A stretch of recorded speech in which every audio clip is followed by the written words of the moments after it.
शिशु प्रारंभ श्रेणी भाई सस्मित भाई आमर तथा विश्ववासी मंगलमय कामना निमंते ठाकुर पाखे दीप धूप पुष्प चंदन और नैवेद्य दे दीप प्रज्वलन कर मो तरफ और आम अनुष्ठान तरफ धन्यवाद जनाऊँ।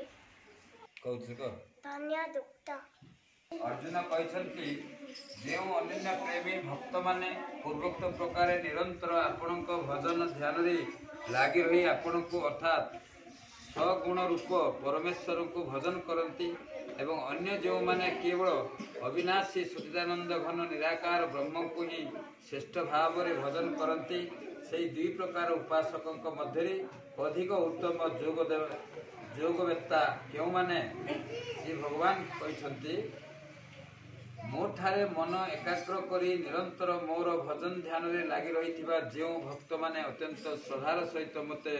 अर्थात सगुण रूप परमेश्वर को उपासना करती से माने होउछंती मो मतरे जोगी मानक मध्य अधिक उत्तम जोगी। परंतु जो पुरुष माने इंद्रिय समुदाय को भल रूपे वश करी मन बुद्धिर अतीत सर्वव्यापी अनिर्वचनीय स्वरूप वो सदा एकरस होई रहुथिबा नित्य अचल निराकार अविनाशी सच्चिदानंद घन ब्रह्म को निरंतर एक भाव में ध्यानरत होई भजंती समस्त प्राणी हितरे रत और समस्त समान भाव रखुथिबा से जोगी माने मते ही प्राप्त हुंती। ये भक्ति जोगर प्रथम श्लोक लिखाई पिले जहाँ पढ़िल जहाँ शुणिल ताको निजे कार्यकारी देखा निजर कर्तव्य हो। धन्यवाद। 1916 मसीह लोक मान आज मन पकाऊ तो आम तुम ये चिंताधारा आम प्रकाश करुचु ये भल कम जदि कि आमर जन्मदिन को अन्य पालन कर तो पालन करने अवसर मुझे कहबी देखुच पिले जन्मदिन पालन कला मोहम्मबती जालुंट लिभे दौरान ना नहीं मोहम्मबती जावा अर्थ कौन आलुओ देवा तेणु आम जीवनमय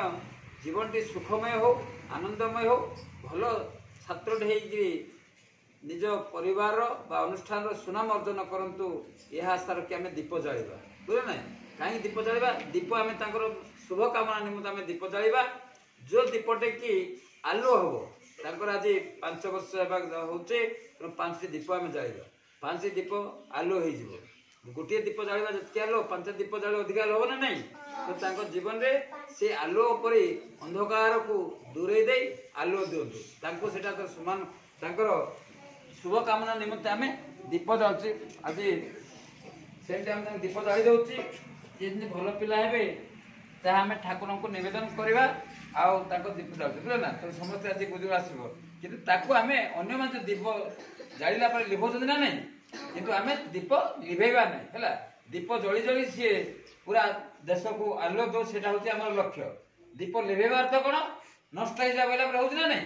घरे तुम जो भी तुम जन्मदिन पालन कला दीप जाला लिभेबे समस्त मना करवा है ठीक अच्छे तेणु शुभ कामना निमंते मु दीप जाऊे है।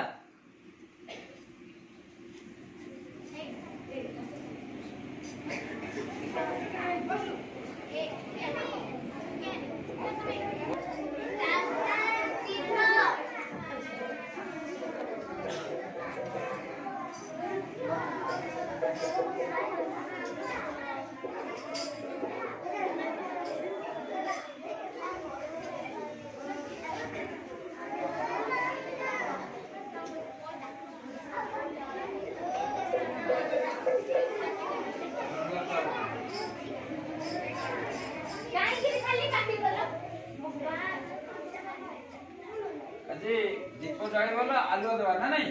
ଆଜି ଆମେ ତାଙ୍କର ଜନ୍ମଦିନ ଅବସରରେ ଦୀପ ଜାଳୁଛୁ ଯୋଉଟା କି ତାଙ୍କ ଜୀବନ ତମାମ ଲୋକକୁ ଖୁସି ଦିଅନ୍ତୁ ଆନନ୍ଦ ଦିଅନ୍ତୁ ଆଉ ଭଲ ସନ୍ତାନଟେ ହେଇ କାର୍ଯ୍ୟ କରି ସୁନାମ ମଧ୍ୟ କରନ୍ତୁ ଏଇଟା ଆଜି ଆମ ଅନୁଷ୍ଠାନ ତରଫରୁ ତାଙ୍କର ଶୁଭକାମନା କରୁଛୁ ବୁଝିଲେ ନା ବୁଝିଲେ ଆଉ ଜନ୍ମଦିନ ଗୁଡାକ କେବେ ମଧ୍ୟ ଦୀପ ଜାଳ ଲିଭେଇବା ମନା କରିବେ ହେଲା ସାନ